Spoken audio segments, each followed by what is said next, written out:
My name is Kira and I'm 60 years old. I have lived long enough to know that the most painful wounds in life rarely come from strangers.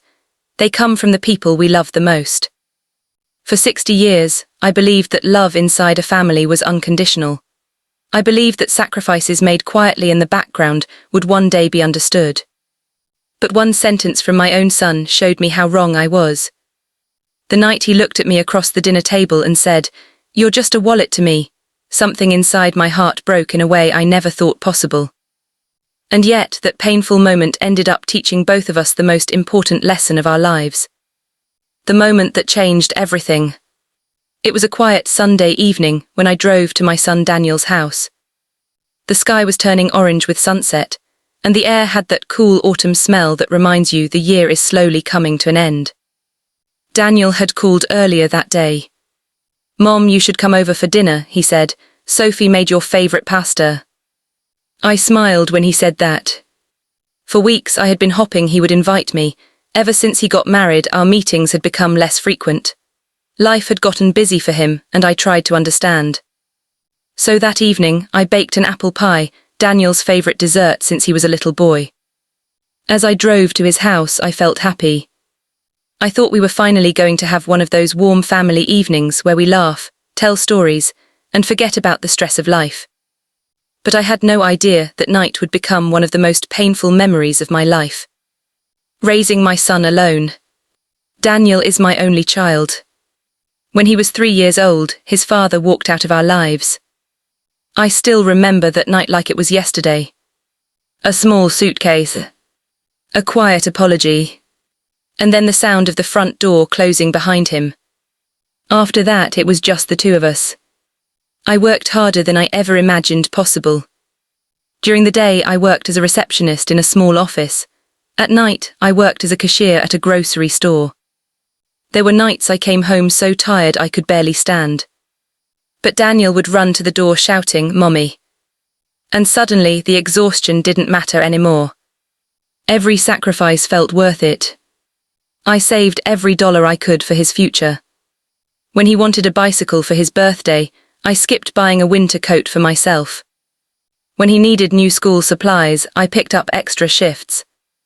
When he dreamed of going to college, I gave him every penny I had saved. Because I believed in him. And because a mother's love is limitless. The boy he used to be. Daniel used to be the sweetest boy. When he was 10 years old, he once gave me a handmade card that said, "Mom, you are my heroes." I still keep that card in a small wooden box in my bedroom. He used to hug me every morning before school. When he was sick, he would cling to my arm like I was the safest place in the world. Back then, I believed that bond would never change. But life has a strange way of slowly shifting people without you noticing. The marriage. Everything began to change after Daniel married Sophie. Sophie was beautiful, confident, and ambitious. She loved fashion, expensive restaurants, and traveling to places she saw online. At first, I welcomed her warmly. I truly wanted her to feel like part of our family. But over time, I started noticing something. Daniel began asking me for money more often. At first, it seemed reasonable. "Mom, we're short on rent this month." "Mom, the car broke down." "Mom, we need help with some bills." Each time I helped without hesitation. I told myself that young couples sometimes struggle in the beginning. But slowly the requests became larger. And more frequent. Still, I kept helping. Because I believed that supporting your child never truly ends. That dinner. When I arrived at Daniel's house that Sunday evening, the smell of garlic and tomato sauce filled the air. Sophie greeted me politely at the door. "Hi Kira," she said, "come in." Daniel gave me a quick hug. "Mom, the pie smells amazing." For a moment, everything felt normal. We sat down at the dinner table, and Sophie served the pasta. We talked about small things at first. Work, the weather, a movie Daniel had recently watched. But then Daniel cleared his throat. "Mom, we need to talk about something." My heart sank immediately. I had heard those words too many times before. The request, Daniel looked nervous. Well, Sophie and I have been thinking about buying a bigger house. Sophie nodded silently beside him. We found a great place, Daniel continued, but the down payment is pretty big. I already knew where the conversation was heading. How much do you need? I asked quietly. When Daniel said the number, my hands froze around my fork. It was nearly all the money I had left. Money meant for my retirement. Money meant for emergencies. I took a deep breath. Daniel, I'm sorry, but I can't give you that. The silence that followed was heavy. Daniel stared at me as if I had just betrayed him. What do you mean? He said. I've helped many times, I replied gently, but I have to think about my future too. His expression changed instantly. The warmth in his face disappeared. The words that broke me. Then he said something I will never forget. You're just a wallet to me anyway. The sentence landed like a thunderbolt. For a moment, I thought I had misunderstood.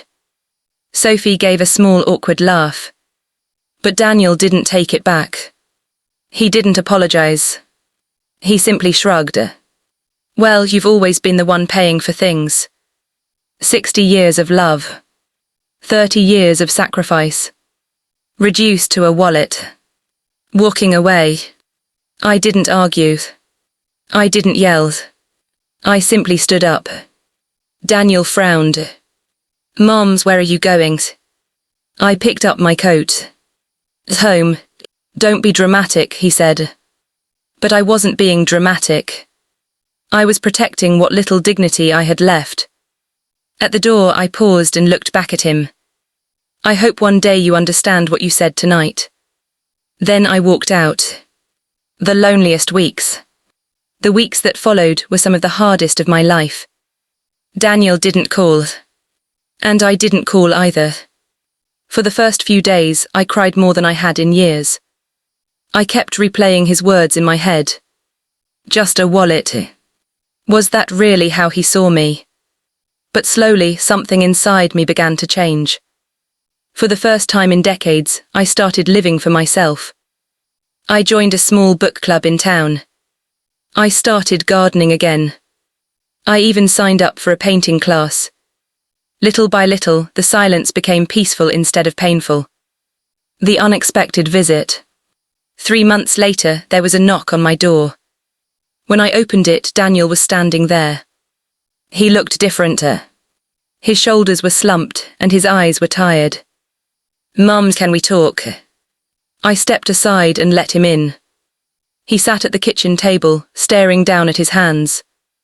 I've been thinking about that night, he said quietly. And I realized something terrible. What? I asked softly. I stopped seeing you as my mother. He paused. I started seeing you as someone who would always solve my problems. Tears filled his eyes. And when you finally said no, I realized how selfish I had become. The healing. I walked over and hugged him. For a moment, he felt like the little boy who once ran into my arms after school. Daniel, I said softly, love isn't measured by money. He nodded slowly. I know that now. And in that moment, I knew something important. Sometimes people don't understand the value of love until they are forced to face life without it. The moral. Parents are not wallets. They are the people who gave us everything before we even knew how to ask. Money can buy comfort, but it can never replace love, sacrifice, and respect. And sometimes the bravest thing a parent can do is walk away long enough for their child to remember what truly matters. My name is Kira, I am 60 years old, and the night my son called me, just a wallet, was the night both of us finally learned what family really means.